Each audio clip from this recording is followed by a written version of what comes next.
Sejak pagi buta hingga malam hari, aktivitas para personel Satgas Preventif Operasi Damai Kartens 2022 Polri selalu terlihat di pos sederhana ini, mulai dari penjagaan pos, pemantauan wilayah sekitar, hingga menyiapkan kebutuhan logistik dilakukan secara bergantian.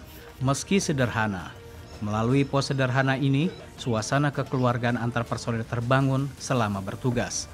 Terlebih, dalam kebutuhan sehari-hari, mereka harus melakukan secara mandiri dan sistematis.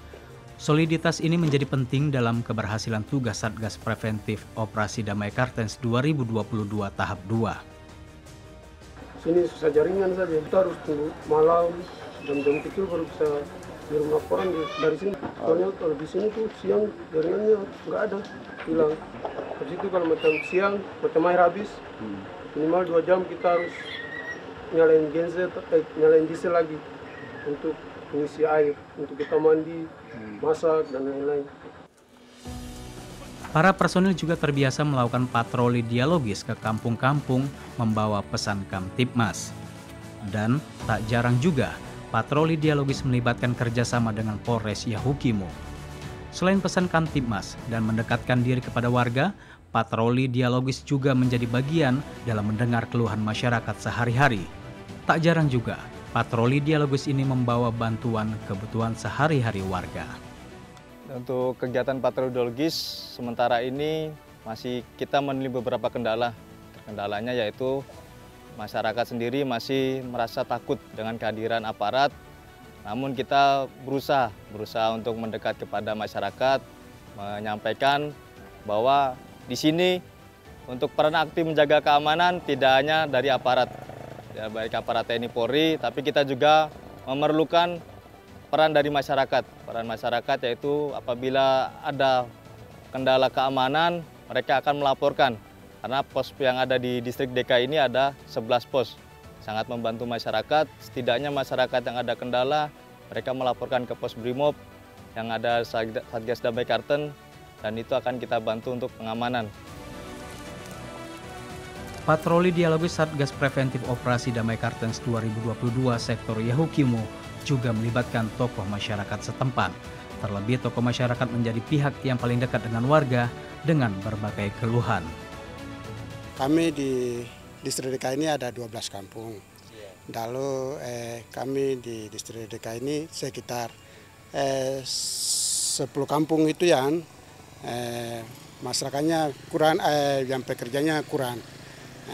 Tetapi yang pensiun sekitar 7-8. Itu untuk khususnya orang Momuna di distrik DKI. Kalau secara ekonominya masih lemah. Terus yang pekerjaan tetap juga kurang. Pos Satgas Preventif ini juga saling terkoneksi dengan Satuan Polres Yahukimo dan berbagai pos Satgas Damai Kartens 2022 di tempat lain di wilayah Yahukimo jika dibutuhkan. Pada malam hari, personil Brimob juga siap siaga melakukan patroli dengan Polres Yahukimo. Tiap wilayah keramaian baik itu pusat pasar, wilayah rawan, objek vital dan terpencil di Yahukimo juga didatangi satu persatu untuk menyampaikan pesan Kamtibmas. Mereka mendapat satu pengetahuan yang tidak secara langsung mereka harus belajar, tapi dari pengalaman saja. Dari pengalaman ini mengangkat mereka untuk bisa terampil. Jadi ada strategi khusus yaitu kita lakukan pendekatan. Jadi dari Satbimas yang ada, kebetulan sebelum ada kegiatan ini ada kegiatan Binmas Noken yang sudah dilaksanakan pada waktu saat Satgas Nemangkawi dilaksanakan, dan ini berlanjut ke Satgas Damai Kartens. Nah, sehingga itu dilakukan dengan pendekatan memberikan bahan baku, 9 bahan pokok pada mereka, kemudian melihat kesulitan-kesulitan yang lain, terutama dalam bidang kesehatan. Ya, mereka juga dilakukan pendekatan pengobatan secara massal, kemudian memberikan bantuan obat kepada mereka. Jadi itu salah satu dari kegiatan Operasi Damai Kartens juga yang diberikan kepada mereka. Personel pos Satgas Preventif juga mencoba memberikan solusi dari persoalan ekonomi warga Kabupaten Yahukimo, utamanya memberikan pengetahuan dalam bercocok tanam dan mengembangkan potensi komoditas pertanian lokal. keamanan, ketertiban di Kabupaten Yahukimo umumnya dan pos pertanian pada khususnya semoga aman, lancar sehingga aktivitas para petani sayur mayur di sini dapat berjalan dengan lancar, hasilnya dapat memuaskan, meningkat untuk memenuhi kebutuhan masyarakat di Kabupaten Yahukimo serta untuk ketahanan pangan di Kabupaten Yahukimo ini. Dan semoga kerjasama ini dapat bermanfaat bagi masyarakat untuk dikembangkan ke depannya. Keberadaan pengolahan pangan di lahan sekitar posko ini juga bagian solusi mudah yang dapat dicontoh warga sekitar.